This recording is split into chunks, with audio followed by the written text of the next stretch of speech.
What's up, good people? I believe I should be live now. All right. So, trying a new thing. For now, we'll just call this an experiment. But it'll probably be something I continue to do every morning that is feasible moving forward. And I'm calling it "Wake Up, Rise Up," and it's basically a morning check-in with thoughts for people that are trying to create more freedom, self-reliance, and autonomy in their lives. Prosperity as well. And so, yeah, today the subject is I want to talk about the dark economic horizons that we're facing, and not get too deep into that, but mainly to focus on the concept of locus of control.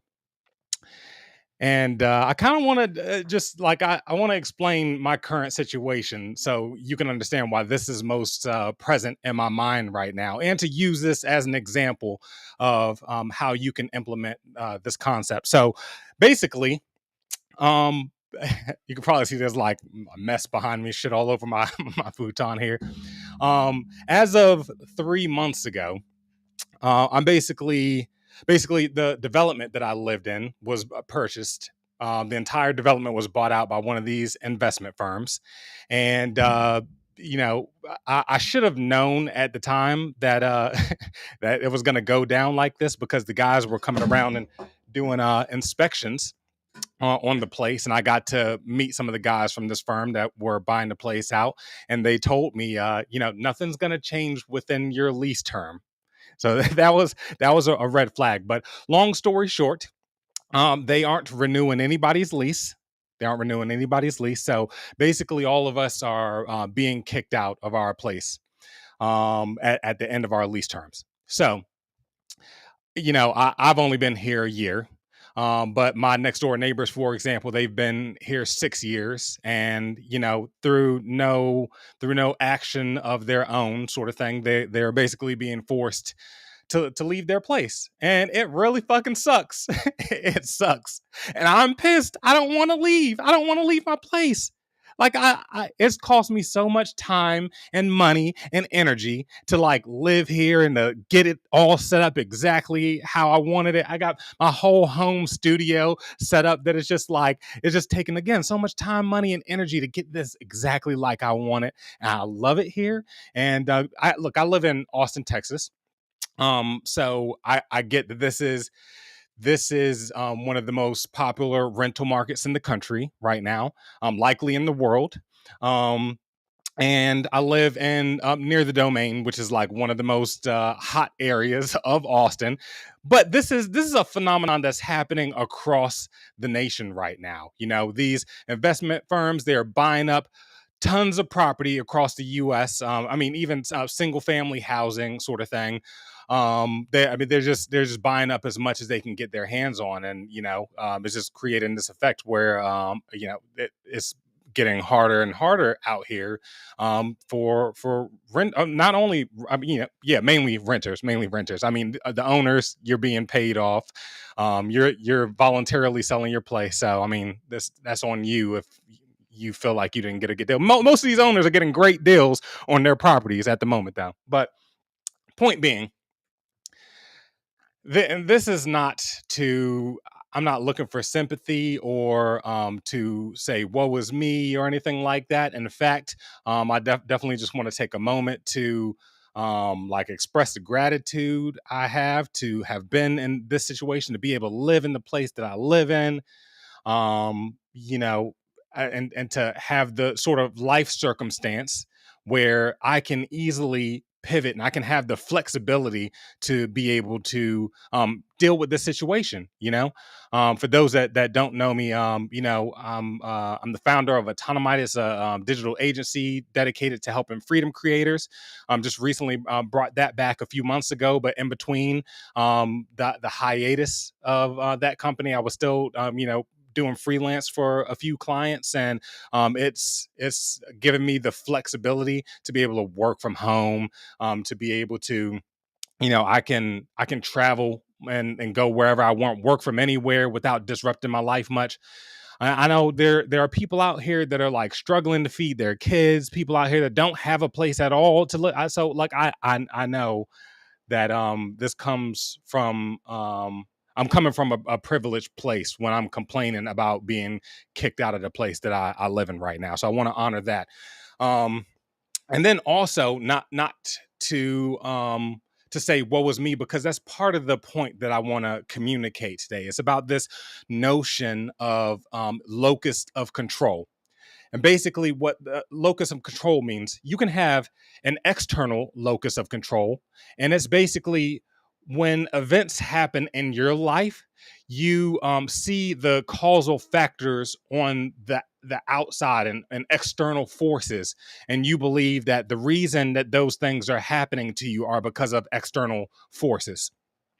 Or you can have an internal locus of control and basically own whatever happens to you in your life and look at like what actions did you take yourself or could you have taken that either resulted in your current experience or could have prevented your current experience or improved your current experience, whatever the case may be. But it's when things happen in your life, are you looking at the outside world and saying, oh, it's happening because of this, and putting all of the onus of the responsibility outside yourself? Or are you looking inward and saying, well, okay, what did I do to put myself in this situation? So it's not to ignore the external factors. It's not to ignore the external factors, but we want an internal locus of control, right?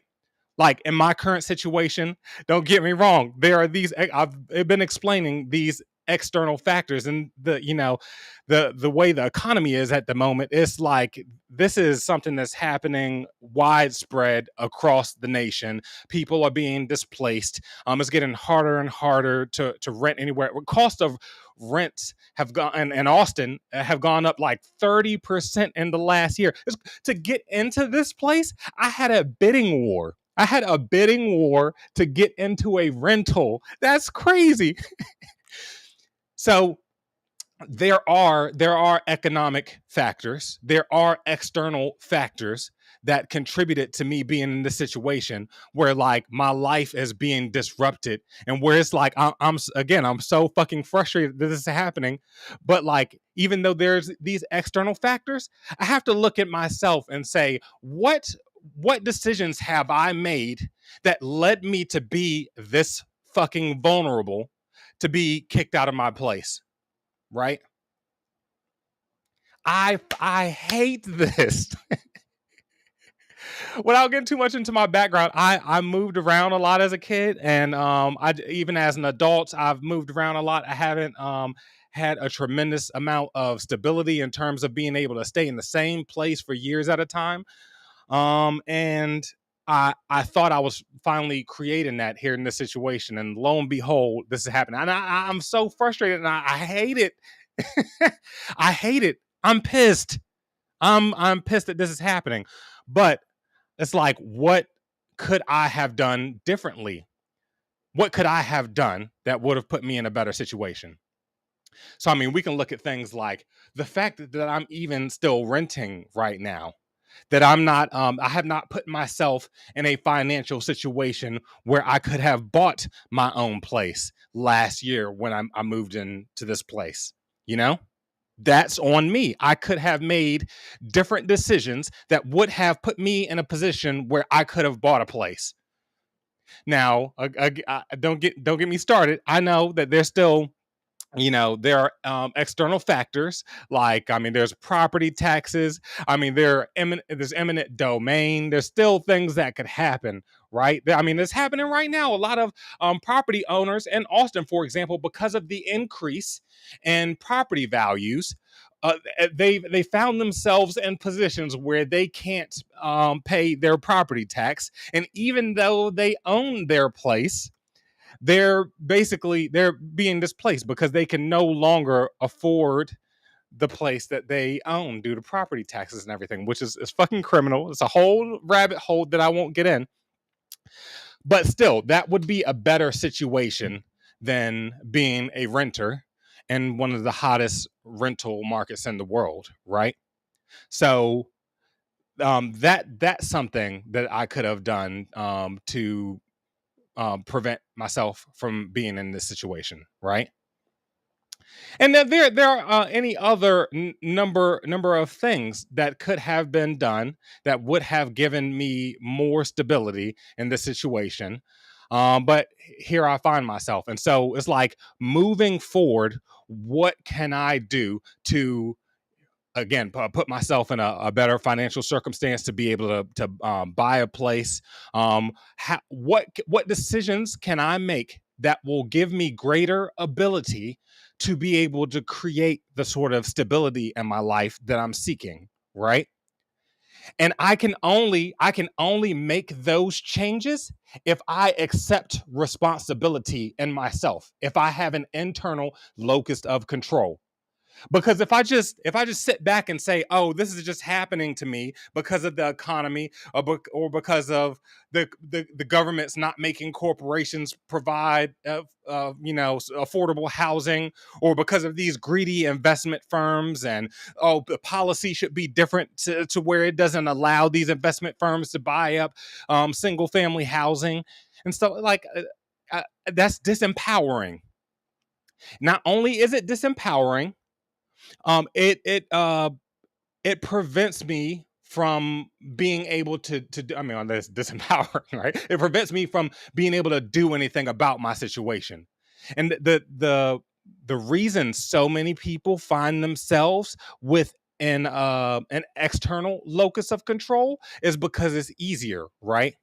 It's easier to just be able to blame the environment and to avoid taking responsibility for the circumstances that you find yourself in life, right?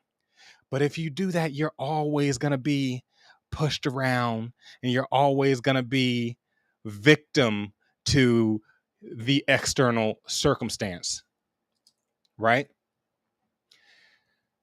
Look, I feel like I don't really have to tell. Most of us are aware that things are getting rough in the economy right now. The inflation's fucking crazy. The gas prices are ridiculous. Rent prices are going up tremendously across the nation, likely across the world in a lot of places. Um, but this is not going to get better anytime soon. I mean, you can look at there's any number of factors you can look at, and I'm not going to dive all into the economic rabbit hole at the moment, but I mean, even just the sheer fact that Jeremy Powell, the guy that's kind of in charge of the Federal Reserve's response right now, is acknowledging how little they know about inflation, right? It's just mind blowing. It's so ridiculous because anybody who's paying attention, so many of us knew that this was going to happen. When you can't just print up as much money as we've printed in the last couple years and not have it result in this tremendous amount of inflation. It just doesn't happen. There's people that believe in this modern monetary theory that just think that we can just print up as much money as possible. And the thing that just blows my mind about that is, like, if you really believe that we can just print up as much money as we want without any consequence, why wouldn't we just print up enough money to make everybody in the US rich right now? And just print up as much money as it would take to make everybody rich and just give it out to people, right? Why wouldn't we? Because we know it has negative. You can't just do that. If you're printing up all this money, but you're not increasing the value of the goods and services and the resources available in the country, you're creating more tokens and that are trying to bid for access to these products, services, and resources. It inevitably leads to the devaluation of the currency. Point being, we're headed for some very rough economic times, and a lot of people try to just bury their head in the sand and ignore it, sort of thing, and that's not gonna it's not gonna help you. I know these things are hard to face. I know people are just they're trying to live their lives. They're trying to like pay their bills. You got kids to feed. You don't have time to be thinking about. But I understand. But we can't ignore what's happening. And then when the chips are down, when the chips fall, then like look outside, look at outside factors, and like, oh yeah, what did the government what is the government doing? Like they should have done this or they should have done that. And like we'll be the same people demanding handouts, demanding stimulus checks, or whatever it might be. We have to take responsibility for our own lives. Things are getting rough, and in order to navigate this world that we're moving towards, we have to have an internal locus of control. So as things start to unfold, look around in your life, like right now. What could you do right now to prepare yourself for difficult economic times? What could you do? And first of all, a lot of times we operate under a fallacy where it's like maybe most Americans are living paycheck to paycheck. Let's just be honest. Most Americans are living paycheck to paycheck. So what a lot of people will do is, and the tendency is to say, well, I don't have a bunch of extra money to be investing in gold and silver, or to make any sort of investment that'll insulate me against this, right? I just don't have the money to do it, so I'm not gonna do anything. No, there's little things that you can do, like even if it's the smallest, even like literally, even if it's just putting away an extra dollar per day. Can you put away an extra dollar per day? Can you do that? If you can do that, start there. And let me dial that back. Don't do it in dollars. Don't do it. Don't sit around holding fiat. That's one thing you don't want to do. Don't hold fiat. But point being is, what little steps can you take? What small sacrifices can you make? Like how can you start to save a little bit of money? How can you make a little bit of money? Can you take like a couple hours a day where you might have been fucking around watching TV or wasting time? Can you take a couple hours a day and get a little side hustle going and start to bring in some extra money? What can you do in your life to secure your financial stability, right? And so I know it's difficult. I know it's difficult sometime. And especially, look, terrible things happen to us. Terrible things do happen. And terrible things happen that are outside of our control. But it does us no good to play the victim and just complain about the external circumstance. We have to look within ourselves and say, what can I do to better my situation? What sacrifices can I make? Again, how can I make some extra money? What can I be learning? What can I be learning right now? Nothing wrong with sitting around and watching a little bit of Netflix, but like in that time, if you're acting like you don't have time to both do watch your Netflix and be learning something that's going to improve your life and improve your skills and make you a more valuable person, then push the Netflix aside. What can you be doing in your time to make you more valuable, so that when hard economic times befall us, you are a more valuable person and you are more capable of surviving tough times? So that's pretty much the gist of what I wanted to talk about today. Locus of control, external locus of control. It's bad, it's disempowering. You want to cultivate an internal locus of control, even when it's uncomfortable, even when you think that things are out of your hands. What decisions could you be making that will improve your life circumstance? So Thank you, good people, for checking this out. I hope it was of value or benefit to you. Until tomorrow, peace.